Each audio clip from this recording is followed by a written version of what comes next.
పనులు పడా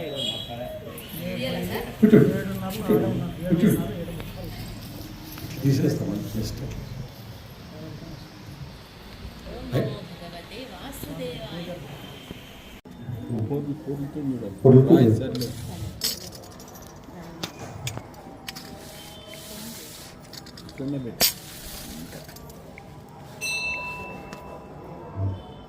ఓం నమో భగవతే వాసుదేవాయ.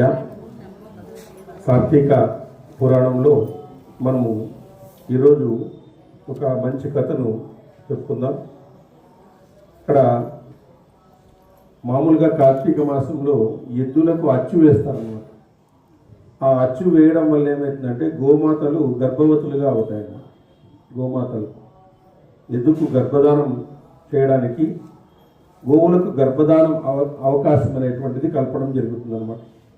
గోవులు మాతలై గోమాతలుగా సమస్త జన్మలను రక్షించడానికి దీనివలన అవకాశం ఉంటుంది అని చెప్పేసి ఎద్దులకు అచ్చు వేసి విడిచిపెట్టడం వల్ల పుణ్యం పురుషార్థం లభిస్తాయి అని చెప్తున్నారు. ముక్తి మోక్షం కూడా లభిస్తుంది. ఎందుకంటే గోమాతలకు అవి జన్మనిస్తాయన్నమాట. మరి గోసంతతి పెరగడానికి అవకాశం అనేటువంటిది ఉంటుంది. ఎందుకంటే గోవును మనం ఎందుకు పూజిస్తామంటే గోవు ఆక్సిజన్ని తీసుకొని ఆక్సిజన్నే వదిలేస్తుంది అన్నమాట. అందువల్లే గోమాతకి అంత ఇది అన్నమాట, అంత పవిత్రత ఉంటుందన్నమాట. ఇంకా కార్తీక మాసంలో చేయకూడనటువంటి పనులను కూడా మనం చెప్తున్నారు. ఇక్కడ వేడి నీళ్ళతో స్నానం చేయకూడదు. కార్తీక మాసంలో స్నానం చేయకుండా మానకూడదు. 2, నూనె రాసుకొని తలంటు పోసుకోకూడదు. అది నువ్వులు దానం తీసుకోకూడదు. కార్తీక మాసంలో పగటి పూట నిద్రించకూడదు. అది మనకి రోజు కష్టమే అనిపిస్తుంది. పగటి పూట నిద్రించకూడదు. సంస్కారహీనుడైన వాడి ఇంట్లో, కులభ్రష్టుని ఇంట్లో ఆహారం తీసుకోకూడదు. సంస్కారహీనుడు ఉండొచ్చు, వాడు ఎవడుంటాడో తెలియదు మనకి తెలియని వాడి ఇంట్లో అసలుకే తీసుకోకూడదు. మనం ఎవరింట్లోనే ఏదో చేస్తామనుకోండి, వాడేమో ఎట్లాంటి వాడు మనకు తెలియదు, తినేసినా మనకు అయిపోయింది. వాడు తెలిసింటే నువ్వు తిన్న ప్రాబ్లం ఏం లేదు, వాడు తెలియదు కదా మనకు. కాబట్టి సంస్కార హీనుడు కులభ్రష్టుడు ఇంట్లో తీసుకోకూడదు. విధవరాలి చేతి భోజనం చేయకూడదు. శాస్త్ర భోజనం తినకూడదు, అంటే తద్దినాలకు పోకూడదు. శాస్త్ర భోజనం. ఏకాదశి నాడు ఉపవాసం చేయకూడదు. చేయకూడదు ఉపవాసము. భోజనం తినకూడదు. పరాయి వారి ఇంట్లో సాధ్యమైనంత వరకు తినకూడదు. నువ్వుల పిండి వెల్లుల్లి తినరాదు. నువ్వుల పిండి తినరాదు. తర్వాత ఎవరి ఎంగిల్ని తీసుకోకూడదు. ఎంగిలి అయినటువంటి పదార్థాన్ని తీసుకోకూడదు. కంచు పాత్రలో అన్నం తినకూడదు. దీపారాధన చేసే విషయంలో నిర్లక్ష్యం ఉండకూడదు. దేవతారాధన చేసే వారిని ఎగతాళి చేయకూడదు. వ్రతాలు ఆరాధనలు చేసే వారితో వెటకారాలు ఆడకూడదు. వేద శాస్త్రాలను ధర్మశాస్త్రాలను నిందించకూడదు.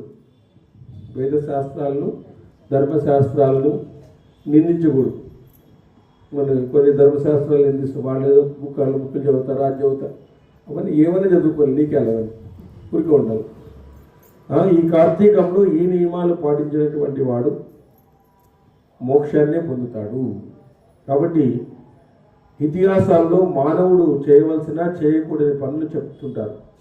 చేయమని చెప్పిన వాటిని చేయకుండా పోవడము, చేయవద్దని చెప్పిన వాడిని చేయడము, 2 పాపం వస్తాయి.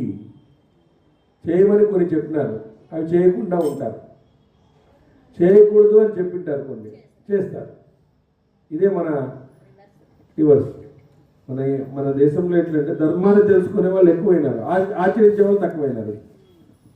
ధర్మాన్ని తెలుసుకునే వాళ్ళు ఎక్కువైపోయినారు, కానీ ఆచరిస్తారా అంటే ఆచరించడం అనేటువంటి చేయడం లేదు, కూడా తెలుసుకుంటా అంటారు అంతే. కనుక శాస్త్రం చేయవన్న వాటిని చేయడం, వద్దన్న వాటిని మానడం, మానవుని ప్రధాన కర్తవ్యము. కనుక శాస్త్రం నందు చెప్పినట్లు గో సంతతిని రక్షిస్తే దేశం సుభిక్షంగా శాంతితో ఉంటుంది అని ఇక్కడ కార్తీక మాస మహత్యంలో చేయకూడని పనులు, చేసేటువంటి పనులను 14వ అధ్యాయంలో చెప్పడం అనేటువంటిది జరిగిందన్నమాట. సరే, మరి మహాభారతంలో అస్తికుడు ఈ సర్పయాగాన్ని ఆపు చేయించినాడు. తక్షకుడు పడకుండా మరి వరాన్ని కోరుకున్నాడు. ఈ సర్పయాగాన్ని పూర్తిగా నువ్వు నిలుపుదల చేయమని చెప్తే అప్పటికి తక్షకుడు వస్తున్నాడు యజ్ఞశాలకి, పక్కన పడిపోయినాడు అనమాట. ఎప్పుడైతే ఈ అస్తికుని మాటలు విని అయిపోయినాడు, అప్పుడు తర్వాత ఆయనలో అంతర్మదనం మొదలైంది. జనమేజయులు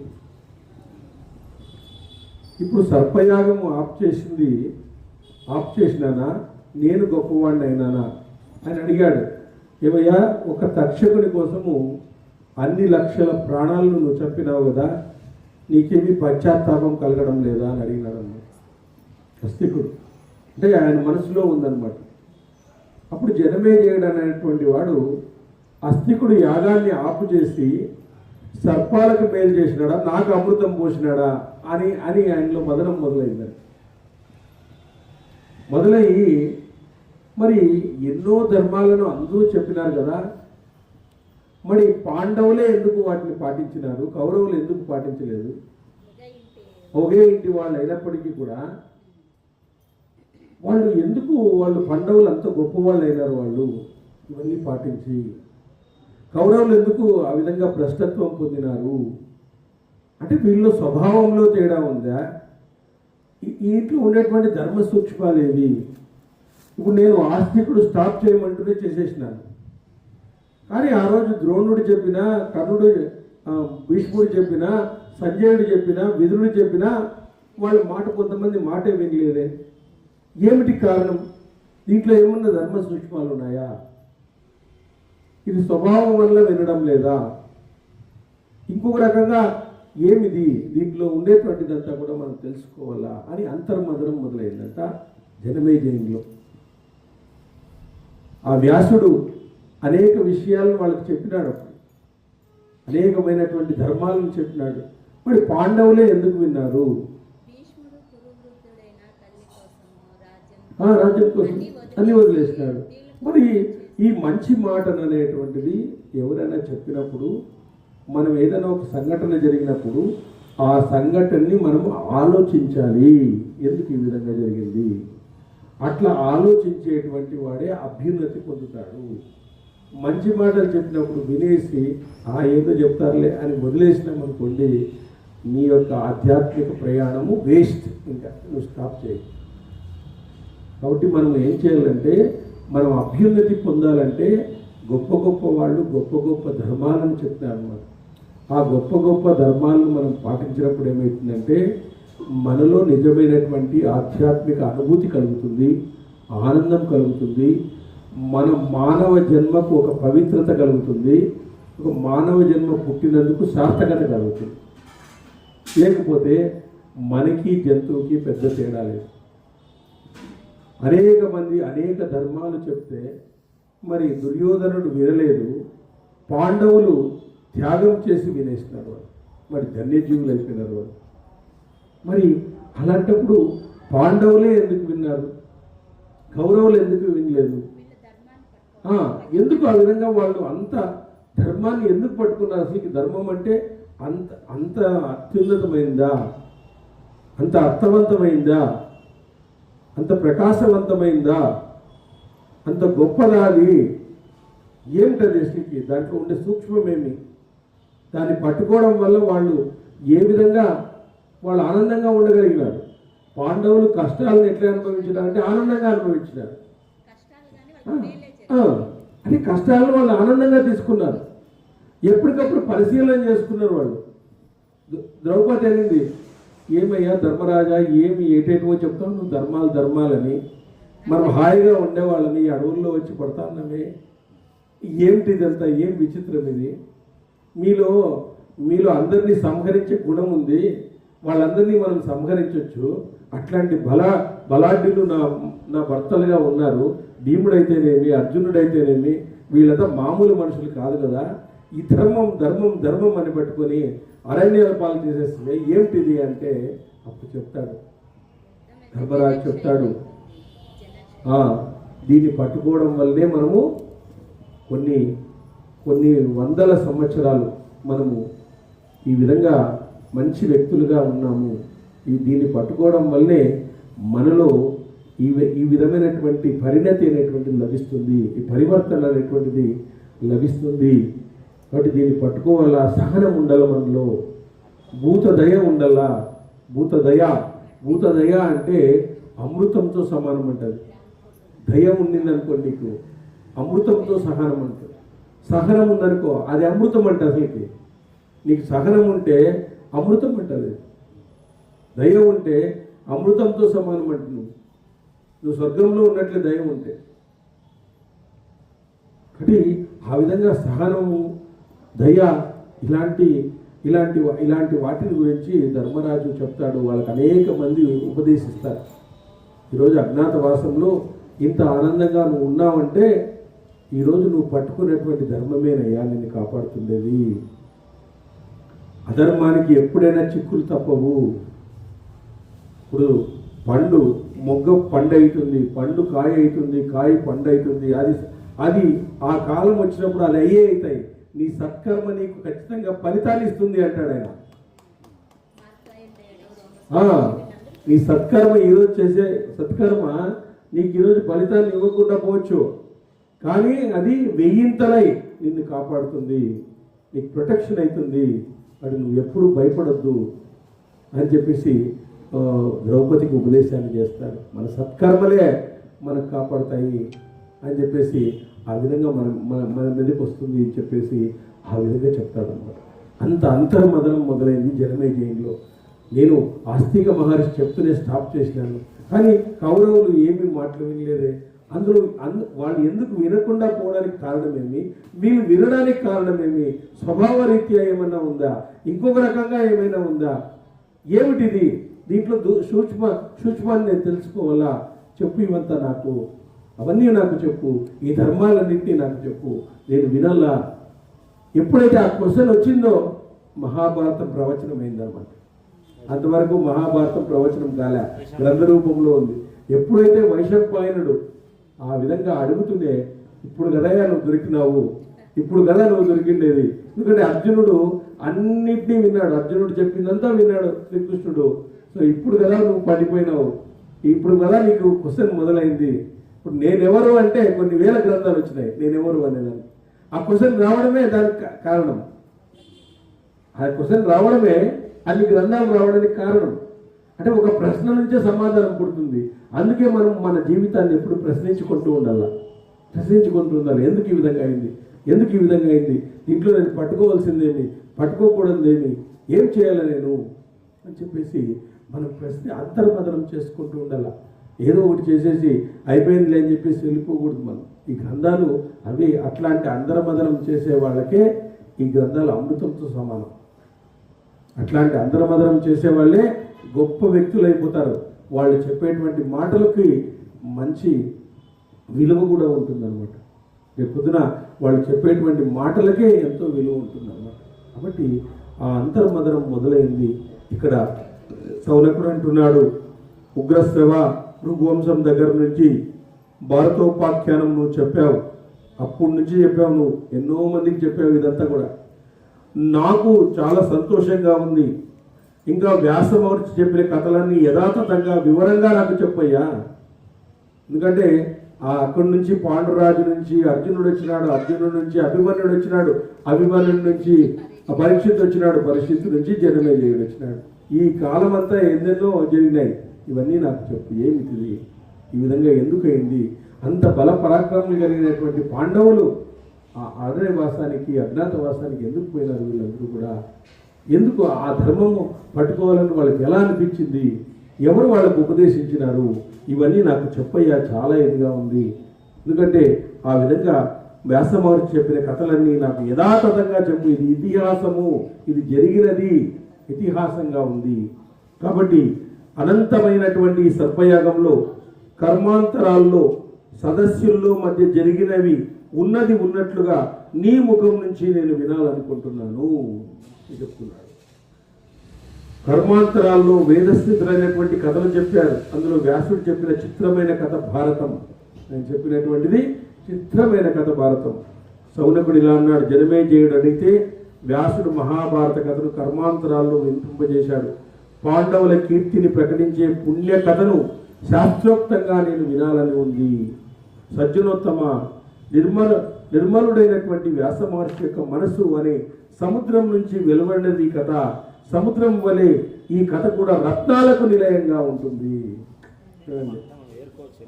ఏరుకోవచ్చు, దీంట్లో ముత్యాలను ఏరుకోవచ్చు, రత్నాలను ఏరుకోవచ్చు. మన జీవితంలో మన జీవితాన్ని చూసేటువంటి కోణమే మారిపోతుంది. మన జీవితాన్ని చూసేటువంటి దృక్పథం మారిపోతుంది. మన జీవితాన్ని చూసేటువంటి దృక్కోణమే మారిపోతుంది అనమాట. మన జీవితంలో అన్ని మార్పులు వస్తాయన్నమాట. మనలో ఆ స్థాయి బట్టి ఉంటుంది అనమాట. కాబట్టి ఆ విధంగా నువ్వు నాకు అన్నీ చెప్పు అంటున్నాడు. అయ్యో తప్పకుండా చెప్తానయ్యా, గొప్పదైన ఈ మహాభారతం వ్యాస మహర్షికి చాలా ఇష్టము. ఈ మహాభారతం మొదటి నుంచి చెప్తాను విను నేను అని చెప్తున్నాడు. సౌనక, మహాభారత చెప్పడానికి నాకు ఎంతో సంతోషంగా ఉంది, దాన్ని పూర్తిగా చెబుతాను విను అని చెప్తాడు. జనమేజయుడు సర్పయాగం చేయడానికి దీక్షితుడై విని ఋషి విద్వాంసుడు అయినటువంటి కృష్ణదైపాయనుడు, ఆయనే వ్యాసుడు, ఆ శక్తి కుమారుడైనటువంటి పరాశరుని వల్ల సత్యవతి కన్యావస్థలో యమునా ద్వీపంలో పాండవుల పితామహుడైనటువంటి కృష్ణద్వైపాయం అనే కృష్ణద్వైపాయుడిని కన్నది. సత్యవతి పరాశరుడికి జన్మించినటువంటి వాడే వ్యాస మహర్షి. అతడు పుట్టిన వెంటనే తన ఇచ్చతో శరీరాన్ని పెంచేశాడు. చూడండి, వాళ్ళకి అట్లాంటి శక్తులు ఉంటాయన్నమాట. పుట్టిన వెంటనే తన ఇచ్చతో శరీరాన్ని పెంచినాడు. మహాయశస్వి అయిన వ్యాసుడు శృంగాలైనటువంటి వేదాలను, ఇతిహాసాలను అధ్యయనం చేశాడు. తపస్సుతో కానీ, వేదాధ్యయనంతో కానీ, వ్రతాలతో కానీ, ఉపవాసాలతో కానీ, ఇంద్రియ నిగ్రహంతో కానీ, యజ్ఞంతో కానీ పొందలేనటువంటి జ్ఞానాన్ని పొందినాడంట. జ్ఞానాన్ని మనం పొందాలంటే ఏదన్నా తపస్సు చేస్తాం, వేదాధ్యయనం చేస్తాం, వ్రతాలు చేస్తాం, ఉపవాసాలు చేస్తాం, ఇంద్రియ నిగ్రహం చేస్తాం, యజ్ఞము చేస్తాం. దాని నుంచి ఎంత పొందుతాడో దానికంటే ఎక్కువగా జ్ఞానాన్ని పొందినాడు. అది అంత గ్రంథాన్ని, అంత జ్ఞానాన్ని పొందినాడు అనమాట. అంటే అట్లాంటి జ్ఞానాన్ని భగవంతుడు వేదవ్యాసుని రూపంలో కలియుగంలో వీళ్ళందరికీ ఆయుష్ తక్కువయ్యా, అవగాహన తక్కువ, ఆలోచన తక్కువ, వీళ్ళకి మరి ఇట్లాంటి దాంట్లో కొన్ని ధర్మ సూక్ష్మాల వలన వాళ్ళు దాన్ని పట్టుకుంటే, ఒక్కదాన్ని వాళ్ళు పట్టుకుంటే, దయా అనే దాన్ని పట్టుకుంటే వాళ్ళ జీవితము మెరుగైపోతుంది. సహనం అనేది పట్టుకున్నారు అనుకో, అయిపోయి వాళ్ళ జీవితం మారిపోతుంది. ఇట్లా ఒక చిన్న దాన్ని వాళ్ళు పట్టుకోవడం వల్ల ఎన్నో ఉపద్రవాలు వాళ్ళ జీవితంలో పోతాయి. చాలామందికి ఈరోజు సహనం లేకుండా పోవడం వల్లే ఎన్నో ఉపద్రవాలు వస్తున్నాయి. దయ లేకుండా పోవడం వల్ల ఎన్నో ఉపద్రవాలు వస్తున్నాయి. కానీ ఈ రెండింటిని పట్టుకోవడం వల్ల వాళ్ళు అమృతం తాగిన వాళ్ళుగా ఉంటారు అన్నమాట. అమృతం తాగినటువంటి వాళ్ళుగా వాళ్ళు ఉంటారు. కాబట్టి ఇట్లాంటి గొప్పదైనటువంటి దాన్ని కలియుగంలో మనం చెప్పడం వల్ల, ఇట్లాంటిది చెప్పడం వల్ల వాళ్ళలో ఒక జిజ్ఞాస, ఒక ఆలోచన పెరిగి వాళ్ళు వాళ్ళు తమకు కావలసిన దాన్ని పట్టుకోవడానికి ప్రయత్నం చేస్తారు. మనం పదే పదే ఇట్లాంటివి చెప్తూ ఉండాలి. మంచి లక్షణాలు మనం చెప్తూ ఉంటేనే పట్టుకుంటారు, ఎవరు లేదు. మనం వినాలని చెప్పేసి వదలకూడదు అనమాట. చెప్తూనే ఉండాలి వాళ్ళు. ఆ విధంగా చెప్తూ ఉండాలంటే ఇలాంటి ప్రవచనాలు జరుగుతూనే ఉండాలన్నమాట. కాబట్టి ఆ విధంగా ఇక్కడ వేదవేత్తలలో శ్రేష్ఠుడైన ఆయన ఏకరాశిగా ఉన్న వేదాన్ని 4 భాగాలుగా విభజించినాడు. వేద విజ్ఞానం, ఆ వేద విజ్ఞానాన్నంతా కూడా 4 భాగాలుగా విభజించినాడు. పర అపర బ్రహ్మలకు తెలిసినవాడు, బ్రహ్మ ఋషి, కవి, సత్యవ్రతుడు, పవిత్రుడు. అతడు ధృతరాష్ట్రుడు, పాండురాజు, విదురులకు జన్మనిచ్చి సంతతిని విస్తరింపజేసి చేసిన పవిత్రమైన కీర్తి, గొప్ప యశస్సు కలిగినటువంటి వాడు. కాబట్టి వేదాంగ సారకుడైన శిష్యులతో ఆ మహాత్ముడు రాజఋషి అయి జనమేజయుని సభలోకి ప్రవేశించినాడంట. ఈ వేద వ్యాసుడు జనమేజయుని సభలోకి ప్రవేశించినాడు. అక్కడ చూడండి, అక్కడ జనమేజయునికి ఒక ప్రశ్న మొదలైతూనే ఆ వ్యాసుడు వచ్చేసినాడు అనమాట. అంటే మనము ఆ విధంగా మనం ప్రశ్నించుకుంటూ ఉంటే భగవంతుడు దానికి సమాధానం ఇస్తాడనమాట. ఇప్పుడు కూడా ఆ బద్రికాశ్రమంలో ఆయన ఆ జనమేజయుడు మనం ఏదన్నా అనుకున్నాం ఇట్లుంటుంది కదా అంటే ఆ స్ఫురణకు వచ్చేస్తుంది అన్నమాట.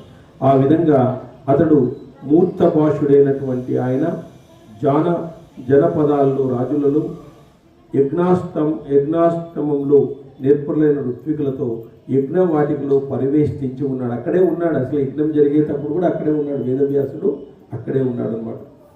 భరతవంశ శ్రేష్ఠుడు రాజఋషి అయిన జనమేజయుడు వెంటనే ఋషిని ప్రీతితో తన పరివారంతో పాటు ఎదురీగా ఆహ్వానించినాడు. రాజభవనంలోకి వచ్చిన తర్వాత ఇంద్రుడు బృహస్పతికి ఆసనాన్ని కల్పించినట్లుగా జనమేజయుడు సభ్యుల అనుమతితో వ్యాస మహర్షికి బంగారు ఆసనాన్ని ఏర్పాటు చేశాడు. ఆ దేవ ఋషి గణాలతో పూజింపబడిన ఆసనం మీద కూర్చున్న వరదుడైనటువంటి వ్యాస మహర్షిని రాజు శాస్త్రీయ విధానంతో పూజించినాడు. గొప్ప వాళ్ళని ఆ విధంగా పూజించినారు వాళ్ళు. ఉత్తమమైనటువంటి ఆతిథ్యానికి అర్హుడు తన పితామహుడైనటువంటి వ్యాస మహర్షికి మహారాజు అర్ఘ్యపాద్య ఆచమనాలను గోవులను ఇచ్చి గౌరవించినాడు. పాండవ వంశీయుడైనటువంటి జనమేజయుని నుంచి ఆతిథ్యం పొందినటువంటి వ్యాసుడు గోవుల పట్ల ఆదరాన్ని చూపి సంతోషించి ప్రసన్నుడైనాడు. జనమేజయుడు ప్రేమతో తన ప్రపితామహుని పూజించి సంతుష్టుడై అతని చెంత కూర్చుని కుశల ప్రశ్నలు అడిగినాడు. భగవత్ స్వరూపుడైన వ్యాసుడు కూడా అతని కుశలాన్ని తెలుసుకున్నాడు. ఆ తర్వాత అక్కడున్న సభ్యులందరూ వ్యాసుడిని పూజించినారు. వ్యాసుడు కూడా వాళ్ళని తిరిగి గౌరవించినాడు. తరువాత సభ్యులందరితో పాటు జనమేజయుడు చేతులు జోడించి నిజుడైనటువంటి వ్యాస మహర్షిని ఈ విధంగా ప్రశ్నించినాడు. కౌరవులను పాండవులను ప్రత్యక్షంగా చూసిన వాడవు నువ్వు, కావున వారి చరిత్రను నువ్వు చెప్పగా మాకు వినాలని ఉంది. చెప్పండి ఒకసారి, మీరు వాళ్ళని ప్రత్యక్షంగా చూసినటువంటి వాళ్ళని, కాబట్టి వాళ్ళ చరిత్రను మాకు చెప్పండి. సత్కార్యాలను ఆచరించే వారి మధ్య భేదభావం ఎందుకు ఏర్పడింది? ఒకే వంశంలో పుట్టినటువంటి వాళ్ళలో ఎందుకు ఆ విధంగా భేదభావం ఏర్పడింది?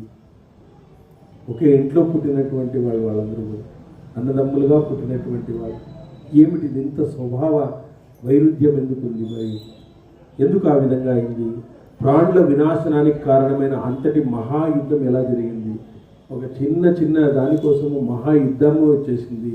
కక్షలు పెంచుకున్నారు, కార్పణ్యాలు పెంచుకున్నారు, ప్రతీకారాలను పెంచుకున్నారు. ఏమిటి ఇదంతా కూడా? ఇట్లా ఇంత వైరుధ్యం రావడానికి కారణమేమి? కాబట్టి ఉన్నది ఉన్నట్లుగా మాకు చెప్పండి. మనసులో ఇష్టం లేకున్నా మా ప్రయత్నాలంతా ధర్మప్రేరణతో ఇటువంటి పని చేసింటారు. దాన్నంతా ఉన్నది ఉన్నట్లుగా నాకు చెప్పండి.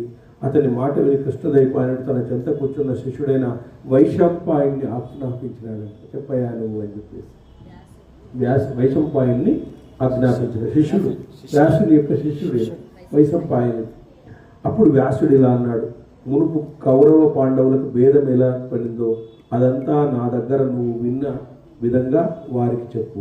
నువ్వంతా విన్నావు కదా, అంతా వారికి నీట్గా చెప్పు. ఎందుకు వాళ్ళకి భేదం ఏర్పడింది? అటుపై విప్రశ్రేష్ఠుడైనటువంటి, ఎందుకంటే అట్లాంటివి వినడం వల్ల మనం ఎవరైనా అసహించుకున్నారనుకో మనకేమీ కాదనమాట. మనకి ఎవరికైనా భేదం ఏర్పడిందనుకో మనం ఏం పట్టించుకుంటారు. ఇట్లాంటి వినడం వల్ల వాళ్ళు ఎట్లుంటారంటే కసి పెంచుకుంటారు ఎదుటి వాళ్ళు. ఇట్లాంటి వినలేదు కదా, ఈ మంచి మాటలు వినుకోకుండా మంచి మాటలు మనం విన్నామనుకో మనకేమనిపించదు, లేకపోతే మొదలు అనుకుంటాం. మన వైపు నుంచి వాళ్ళకేముండదు, వాళ్ళ వైపు నుంచి మనకు థ్రెట్ ఉంటుంది ఎక్కువ. మన వైపు నుంచి మనం మామూలుగా అందరినీ మనం సమానంగా చూస్తాం. మనకేం వాళ్ళంటే వేరే వాళ్ళంటే మనకేం మనసులో ఏదేం లేదు, వాళ్ళ స్వభావం అది అని వదిలేస్తాం. మనం వాళ్ళ స్వభావ రీత్యా వాళ్ళ స్వభావం అదే అని చెప్పేసి మనం వదిలేస్తాం. అంత తప్ప మనలో వాళ్ళకి ఏమైనా కావాలా, వాళ్ళకి ఏమీ కాకూడదు, వాళ్ళదంతా స్పాయిల్ కావాలా అని మనం ఎప్పుడు కూడా ఊహించమన్నమాట. ఆ పక్క వాళ్ళు ఏం చేస్తారంటే వీళ్ళని స్పాయిల్ చేయాలని చూస్తూ అంటారు. ఎట్లా ఒకటి వీళ్ళని స్పాయిల్ చేయాలా, మన హైలైట్ చేసుకోవాలా, అది వాళ్ళ ఉద్దేశం ఉంటుంది. మన ఉద్దేశం అట్లుండదు. జరగదులే, ఎక్కడో అన్ని చోట్ల జరగదు. మనమే అన్ని చోట్లకి పోయి చెప్పేదానికి అవుతుందా? మహాభారతం మనమే అన్ని చోట్ల ప్రపంచమంతా చెప్పేదానికి అవుతుందా పోయి? అట్లాంటి భావన మనకు ఉంటుంది అన్నమాట. వాళ్ళలో ఏముంటుంది, ఇవన్నీ వినలేదు కదా. కక్షలు కార్పణ్యాలు ఉంటాయి. చిన్న చిన్న దానిలోకే కక్షలు కార్పణ్యాలు చేసుకునేస్తారు. అంటే మనము ఆ థింకింగ్ అనేది సరిగా ఉండదు. కొట్లాడేది అనమాట. గోడుతో పోయేదానికి గుడ్డలు ఎందుకు అంటారు కొంతమంది. మామూలు ఊరికే చెప్పలే వాళ్ళు. చిన్న చిన్న దానికి గుడ్డలు ఎందుకు, మనము ఇంకొకరు కొంతమంది మనమేం కొట్లాడినాము, చిన్న మాటలు తీసుకొని దాన్ని ఏదైపోయింది అనమాట. ఏదో చెప్పి వాళ్ళు ఏదో దానికి మసిపూసి మారాడికాయ చేసి ఏదో చేసి అట్లా చేసేస్తారు అనమాట. కాబట్టి మనము అవన్నీ కూడా శాంతంగా మనం వినాలి, శాంతంగా వినాలి, పట్టించుకోకూడదు. అట్లా పట్టించుకోవడం వల్ల ఏమవుతుంది, మరి ఉంటుంది. అది అమృతంతో సమానం అంటే క్షమ అనేటువంటిది అమృతంతో సమానం అంటే. మరి దయా క్షమ అనేది భగవంతునికి అర్పించే పుష్పాలంటే అవన్నీ కూడా సత్య పుష్పము, జ్ఞాన పుష్పము, దయా పుష్పము, ఇవన్నీ భగవంతుని ఈ పుష్పాలే కావాలండి. ఆయన కాకడాలు గీకడాలు కానీ అనుకోలేదు. ఆయన నువ్వు తెచ్చిపెట్టుకునేదో అలంకరణ చేసుకొని ఫోటో తీసుకో, ప్రాబ్లం లేదు. కాబట్టి ఫోటో తీసుకో అని చెప్పేసి ఆయన అనుకుంటాడు. నీ కోసం నువ్వు నన్ను అలంకరించుకో, నాకైతే ఏమొద్దయ్యా అంటాడు. యాక్చువల్గా ధర్మశాస్త్రాల ప్రకారము అసలుకి దేవతా విగ్రహాలకి ఎక్కువ అలంకరణ చేయరాదు. 100% మాట ఇది. అది 100% మాట ఇది. 150% తీసుకో అట్లనమాట. ఎందుకంటే అది భగవంతుడు ఒప్పుకోడు. ఆయన ఎందుకు ఒప్పుకుంటాడంటే నీకు ఆనందంగా ఉంటే సరే వేసుకో, ఏమి కావాలంటే నాకు వేసుకోవాలి, నీకు ఆనందం కలిగించడానికే నువ్వు కావాలంటే అలంకరణ చేసుకో అని చెప్తాడు. ధర్మశాస్త్రాల్లో లేదు అది, ఆ విధంగా ఉంది. అది మనం ఎవరు చెప్పినటువంటిది కాదు, నీకు ఆనందం కోసం చేసుకో అని చెప్పేసి భగవంతుడు చెప్తాడు. అది నేను స్పష్టంగా విన్నాను కూడా. కొంతమంది ప్రవచనకారుల దగ్గర నేను విన్నాను, అడిగినాను కూడా వాళ్ళు విన్నాను. ఆ విధంగా మనకు ఆనందం కలిగించే విధంగా మనం దాన్ని చేసుకోవచ్చు, మనకు ఆనందం ఉంటుంది. ఎందుకంటే ఒక్కొక్క రకమైనటువంటి దాన్ని ఇష్టపడతారు. అట్లా ఒకరు గుడికి వస్తే ప్రసాదాన్ని ఇష్టపడతారు, ఎందుకంటే అది చాలా ఆనందంగా ఉంటుంది తినేదాం. అట్లా ఒకరు తీర్థం ఇష్టపడతారు, ఒకరు షడ్గోపమే పెట్టాలంటాడు, నాకు పెట్టలేదు షడ్గోపం అంటాడు. అట్లా స్వామి అందరికీ పెట్టిన షడ్గోపం నాకు పెట్టలేదు అంటాడు. ఇట్లా కొన్ని రకాలైనటువంటి దానికి అలవాటు పడిపోయింటారు వాళ్ళు. లేకపోతే వాళ్ళు ఇదిగా గుడికి వస్తే వాళ్ళకి ఎవరో వెల్కమ్ చేయాలా, లోపలికి రావాలా, ఇవన్నీ ఉంటాయి వాళ్ళ ప్రోటోకాల్స్ అనమాట. అవన్నీ ఉండాలా. మమ్మల్ని ఎందుకు మీరు గుర్తించలేదంటారు, గుడికి వచ్చినా మమ్మల్ని గుర్తించలేదు స్వామి, నిలబడితే గుర్తించకూడదా అంటాడు. ఇట్లా ఉద్దేశాలతో వస్తారు, భక్తితో రారు కొంతమంది, వాళ్ళని చూపించుకోవాలా అని చెప్పేసి. అట్లా అసలుకి ఆ ఛాన్స్ ఉండకూడదు అనమాట. ఇట్లా జనమేజయంలో సంఘర్షణ మొదలవుతుంది అన్నమాట. పాండవులు కౌరవుల్లో ఒకే ఇంట్లో పుట్టిన వాళ్ళకి ఇంత సంఘర్షణ ఎట్లా వచ్చింది, ఇంత కక్షలు ఎట్లా వచ్చినాయి, ఇంత ప్రతీకారం వాళ్ళు ఎలా వచ్చింది, ఎందుకు ఈ విధంగా జరిగింది అంటే వాళ్ళ మనసుల్లో స్వభావాల్లో ఏం తేడా ఎట్లా వచ్చింది, ఎందుకు ఈ విధంగా జరిగింది అని చెప్పేసి ఆయనలో అంతర్మదనం జరిగి వేదవ్యాసుల వారిని పిలిపించుకున్నాడు. నాకు చెప్పండి, మీరందరూ పాండవుల్ని కౌరవుల్ని అందరినీ చూసినారు కదా, ఎందుకు ఆ విధంగా జరిగిందయ్యా? అనేక సార్లు అనేక మంది ధర్మరాజుని తిడతారు, ఏమయ్యా ఇంత బలపరాక్రమైనటువంటి భీముడు పెట్టుకున్నావు, అర్జునుడు పెట్టుకున్నావు, పాశుపదాస్త్రాలు సంపాదించినటువంటి వాడిని పెట్టుకున్నావు, ఏమి అడవుల్లో కందమూలాలు తిరిగి కొట్టకొచ్చేది, మన ఏం దౌర్భాగ్య స్థితి పట్టింది, ఇదేనా మనము ధర్మం ధర్మం ధర్మం అంటాను, ఏం ధర్మం అంటే చెప్పు అసలుకి అని ఆమె ఇదైతుంది. ద్రౌపది ఎన్నిసార్లు అంటుంది అసలు ధర్మరాజు, కానీ ధర్మరాజు దానికి ఓపికగా సవాల్ అందిస్తాడు, ఊరికే ఉండడు. కొన్ని కోట్ల జన్మలు మనల్ని తరింపజేస్తుంది అంటాడు ఆయన.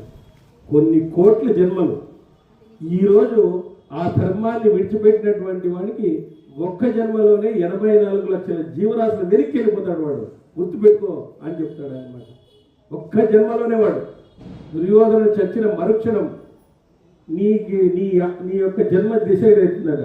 నీ యొక్క జన్మ ఎలా డిసైడ్ అవుతుందంటే, తల్లి పాలు ఒక స్థలం నుంచి తాగుతుంటాడు కదా, ఆ పిల్లవాడు ఆ స్థలంలోకి పోయి తాగే లోపల నీకు డిసైడ్ అయిపోతుందంట నీ జన్మ. అంత ఫాస్ట్గా డిసైడ్ అయిపోతుందంట నీ జన్మ. అట్లాంటి ఆటోమేటిక్ సిస్టమ్ అన్నమాట సృష్టిలో ఉందన్నమాట. కొన్ని కోట్ల జన్మలు మనం తరించిపోతాము. ఈరోజు పాండవుల గురించి మనం మాట్లాడుతున్నాము అంటే కోట్ల జన్మలు తరించినట్లే కదా వాళ్ళు. 5,000 సంవత్సరాలు అయింది. మరి అట్లాంటి జన్మను మనం తరింపజేస్తున్నాం కదా. మరి ఇట్లాంటి గొప్పమైనటువంటి సంఘర్షణ ఎందుకు జరిగింది నాకు చెప్పండి. ఉత్తమ నేను కౌరవుల పాండవులు ప్రత్యక్షంగా చూసినావు కాబట్టి ఆ విధంగా ఆ మాట విని కృష్ణద్వైపాయనుడు తన చెంతనే ఉన్నటువంటి వైశంపాయన్ని ఆజ్ఞాపించినాడు. చెప్పయ్యా, నేను నీకు చెప్పినాను కదా ఆల్రెడీ, అదే చెప్పు అని చెప్పినాడు. వ్యాసుడిలా అన్నాడు, మునుపు కౌరవ పాండవులకు భేదం ఎలా ఏర్పడింది, అదంతా నా దగ్గర నువ్వు ఏ విధంగా విన్నావు అది చెప్పు.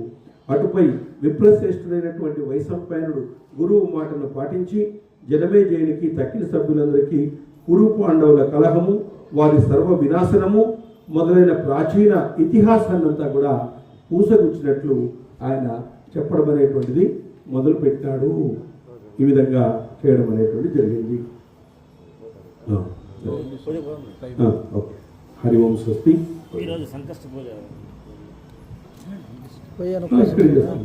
రామాంజనేయ